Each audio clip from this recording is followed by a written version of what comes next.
Israel Iran वार के साथ साथ B2 बम्बर भी आजकल बहुत ज्यादा न्यूज में है। B2 बम्बर, नॉर्थरोप B2 सुप्रीट बम्बर भी कहते हैं इसको।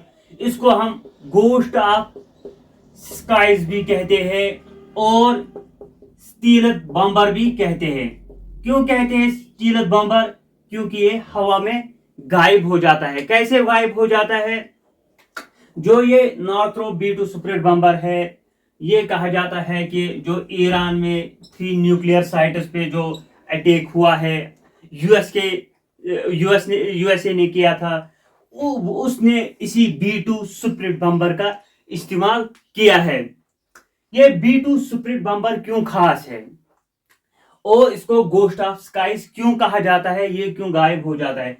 B2 सुप्रीट बम्बर जो ये फाइटर जेट्स होते हैं, ये एज कंपेयर टू नॉर्मल जो प्लेन्स होते हैं उससे छोटे होते हैं। मगर ये जो B2 सुप्रीट बम्बर है, जो इसकी लेंथ है वो है 67 फीट, जो इसकी विड्थ है वो है 172 फीट और जो इसकी हाइट है वो है 17 फीट।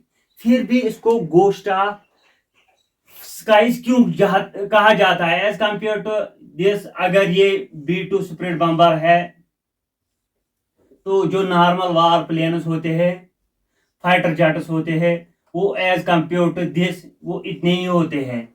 मगर फिर भी ये रडार में आ जाते हैं। जो ये B2 गोस्ट ऑफ स्काइज है, ये रडार में क्यों नहीं आता? इसको गोस्ट ऑफ स्काइज क्यों कहते हैं? क्योंकि जो इसमें एक मेटल की कोटिंग हुई है, जो रडार की वो रेज होती है वो इनको एब्जॉर्ब करती है और ये एक छोटा सा डार्ट जैसे दिखने लगता है रडार में, और जो रडार को लगता है कि ये कोई चील कौवा है, इसलिए रडार इसको डिटेक्ट नहीं कर पाता है और ये तबाही करके चला भी जाता है। क्योंकि ये फिर जब तक पता चलेगा कि ये बम्बर है, B2 बम्बर है, इसकी जो स्पीड है वो है 1010 किलोमीटर पर आवर और ये बहुत दूर तब तक चला गया होगा, क्योंकि इसकी जो स्पीड है वो बहुत ज्यादा है। और जो इसकी वार कैरिंग कैपेसिटी है, ये 20 टन ऑफ बम्बर्स अपने साथ ले जा सकता है और न्यूक्लियर अटैक्स भी ये B2 बम्बर कर सकता है। जो ये B2 बम्बर, इसकी जो प्रोडक्शन स्टार्ट हुई वो 1988 से हुई और 1989 में इसने फर्स्ट फ्लाइट की थी, फर्स्ट उड़ान की थी। और जो इसकी इंट्रोडक्शन डेट है, जो इसको इंट्रोड्यूस किया है, वो 1997 में किया गया है और जो इसके जो बनाना शुरू किया वो 1988 से किया गया और 2000 में इसको बंद किया गया।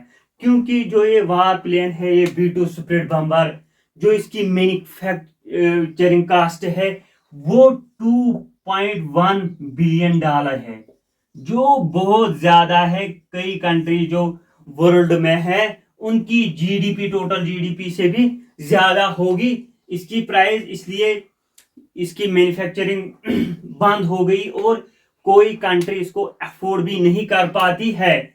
जो आज तक ये B2 सुप्रीट बम्बर, ये अभी आज तक सिर्फ 21 बनाए गए थे, 19 ये सर्विस में है, टोटल 19 ये सर्विस में है। और 2008 में एक क्रैश हुआ था, क्रैशड, और 2022 में एक को सर्विस से रिटायर किया गया।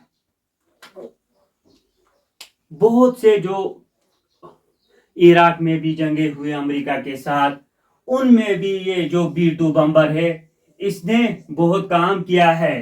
क्योंकि ये इसकी स्पीड बहुत ज्यादा है, इसकी वो बम कैरिंग कैपेसिटी वो 20 टन से भी बहुत ज्यादा है। और जो इसकी वो गोस्ट ऑफ स्काई जो इसमें वो कोटिंग की गई है, इतना बड़ा आकार होने के बाद भी ये रडार में नहीं आता है। इसलिए ये बहुत सी कंट्रीज लाइक रशिया, चाइना भी इससे डरती है, क्योंकि ये बहुत ही एक खतरनाक वारप्लेन है, एक जंगी जहाज, बहुत ही खतरनाक है, इसलिए इसको B2 बम्बर कहा जाता है।